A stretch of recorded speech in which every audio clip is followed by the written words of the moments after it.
আর বাসার যে জিনিসপত্র, টাকা পয়সা আর যে সমস্ত জিনিসপত্র ছিল সমাঝোতায় গিয়ে তারপরে তাদের জিনিসপত্র ভাগাভাগি করে এভাবে পলাশের ঘরে রাখা আসবাবপত্র থেকে শুরু করে পলাশের যাবতীয় জিনিস ভাগ করে দেওয়া হয়েছে ইতিমধ্যেই। দীর্ঘ 3 ঘন্টার বৈঠকে সবকিছুই ভাগাভাগি করে দেয় পলাশের বসরা। আর এত কিছু ভাগাভাগির মধ্যে অবশেষে পলাশের মেজভাবী পাপিয়া সেন সাহা কি পেয়েছে? আর এই প্রশ্নটা এখন দেখা দিয়েছে সোশ্যাল মিডিয়ায়। সত্যিকার অর্থে পাপিয়া কি কিছু পেয়েছে নাকি পায়নি, এ বিষয়ে জানতে সম্পূর্ণ ভিডিওটি দেখে সঙ্গে থাকুন।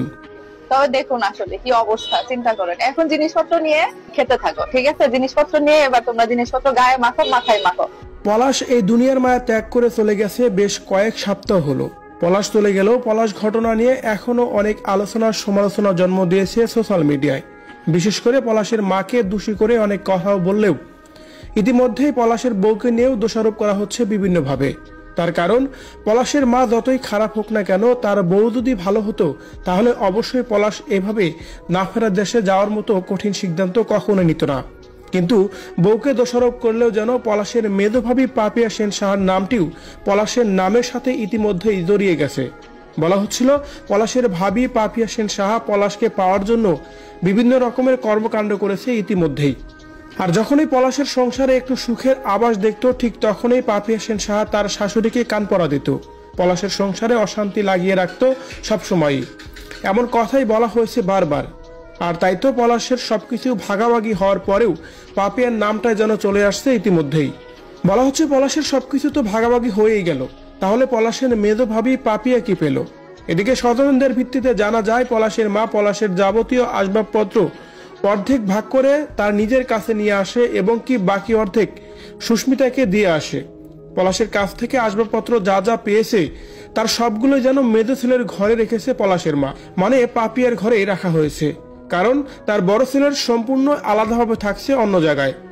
তাই তো পাপিয়াকে নিয়ে এখন পর্যন্ত কথা বলা হচ্ছে বিভিন্ন ধরনের। বলা হচ্ছে শাশুড়িকে পছন্দ হয় না, অথচ শাশুড়ির ছেলে পলাশের কাছ থেকে যা যা পেয়েছে তার সবটাই নিতে কেন মন চায় পাপিয়ার। অন্যদিকে পলাশের বসরা দুই পক্ষকেই ডেকে দীর্ঘ 3 ঘন্টায় মিটিং করে সুস্মিতা এবং কি সুস্মিতার শাশুড়ি অর্থাৎ পলাশের মাকে মিলিয়ে দিয়েছে তারা। তাদের মধ্যে যেন কোনো প্রকার মনোমালিন্য না থাকে। আর এই কথাগুলো সেই মুহূর্তে তোলা হয়েছিল এবং কি পলাশের মায়ের মধ্যে তেমন কোনো ক্ষোভও নেই সুস্মিতার প্রতি। সবার সামনে এই কথাও বলেছেন পলাশের মা নিজেই। আর সেই মিটিং এর সার্বিক দিক থেকে বোঝা যায় যে পলাশের পুরো পরিবার অনেক ভদ্র পরিবার।